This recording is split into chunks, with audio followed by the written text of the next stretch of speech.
Friends, a couple of days back, some retired officers of the CAPFs met me.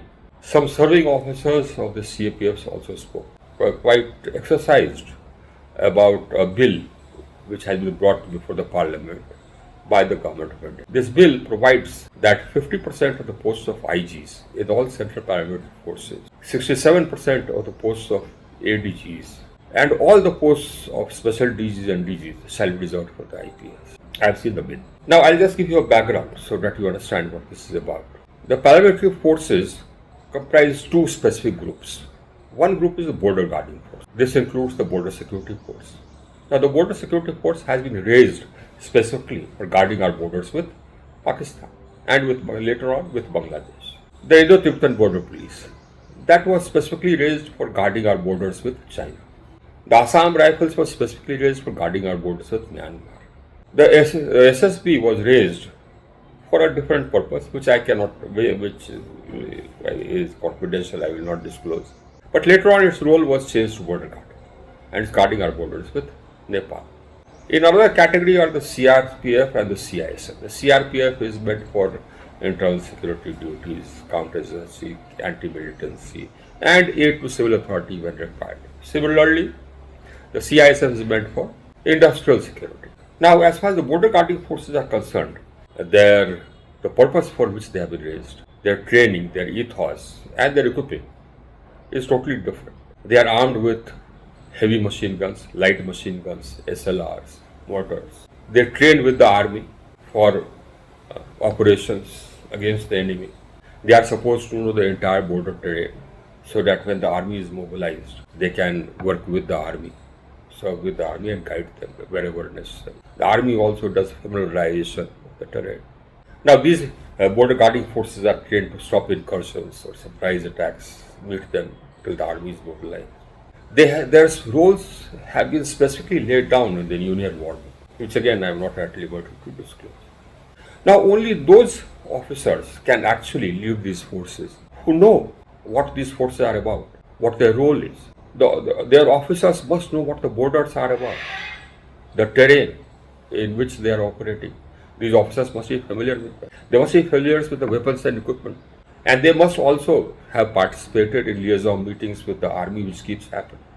A large number of battalions of all these border guarding forces are committed to serve under the army in case of a hot war. They look after the lines of communication and assist the armed forces or the army in the operation. So nobody can just come from outside and become an officer of this force. He wouldn't know the first thing about what border guarding is, what the terrain of the border, especially whether it's on China border, on Pakistan border, on J&K, etc. They would not know that, what the terrain is, what are the difficulties, etc. Now these forces have their own officer cadre. They are recruited as assistant commandants and they get promoted as deputy commandants, DIGs, IGs and ADGs. They have not become DGs as yet. Before the assistant commandants came into the picture, the IPS officers used to serve as commandants and DIGs. And these IPS officers then served as IGs and DGs, additional DGs and DGs. Now that made sense because they had served as commandants and deputy commandants, as two ICs and deputy commandants. So they knew the terrain, they knew the force, they knew the ethos of the force, the weapons and equipment. So they could lead these forces. Now no longer. No IPS officers for the past many years. No IPS officer comes as commandant of any of these paramilitary forces. No IPS officer does. Very few IPS officers also come as DIGs. They don't want to come there. Their postings in the states are much more comfortable. They only want to come at the level of the IG. Now, if an officer comes for the first time at the level of IG, he does not know what the border terrain is, what the weapons and equipment are, what the ethos is, what the training is, what their roles are. He does not know anything, he's totally blank. So reserving 50% of posts of the IGs for the IPS is dysfunctional. It doesn't make sense. It is illogical.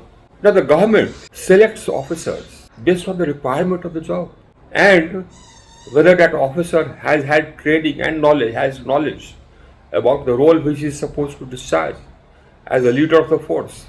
If the leader of the force is ignorant, imagine what will happen.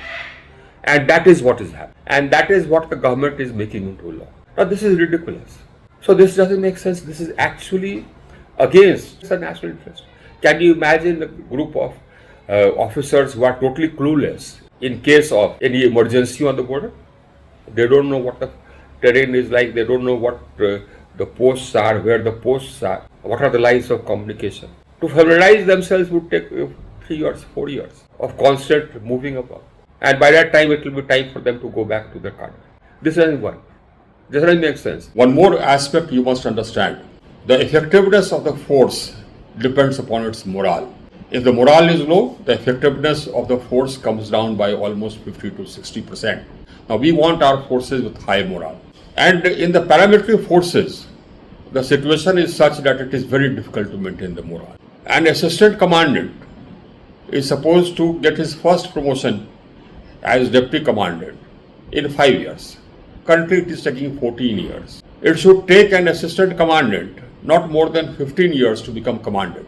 Currently, it's taking almost 27 years. It takes almost 34 years for an officer who has been recruited as assistant commandant to become a DIG. How do you expect the morale to be high in such cases? This needs remedy. The officer cadre of the paramilitary forces are organized Group A services. The rule says that for organized Group A services, all posts up to the selection grade, which means the rank of the IG in the forces, shall be filled by promotion.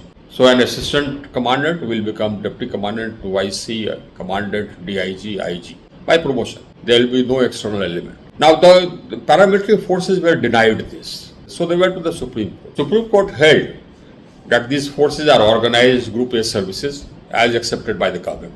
And therefore, all posts of Inspector Generals have to be filled up by promotion from within the officer cadre. Now this is what the government of India is trying to overturn by this bill. And I believe it is ill-advised for the reasons I have mentioned earlier. What would make sense, what is advisable, is that the Supreme Court order be followed because it is according to the rules, it upholds the rule, existing rule, and it is also necessary.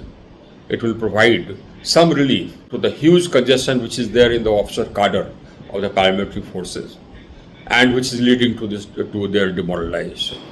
The Indian Police Service is an all India service and therefore they need to come and serve in the central government as well. That is essential from the point of view of national interest as well. So an appropriate course for the government would be that just as it has made rules for the IAS that they must come as the level of deputy secretary or director if they want to come as joint secretaries and above. Similarly, they can make a rule for the IPS officers that it will be incumbent upon them or necessary for them to come at the level of 2IC and commandant. In fact, it can be made compulsory for a term each.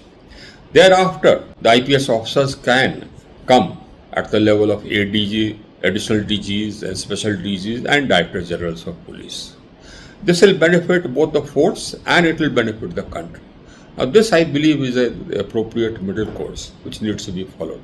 The course which keep the force healthy and which will serve the national interest. Thank you.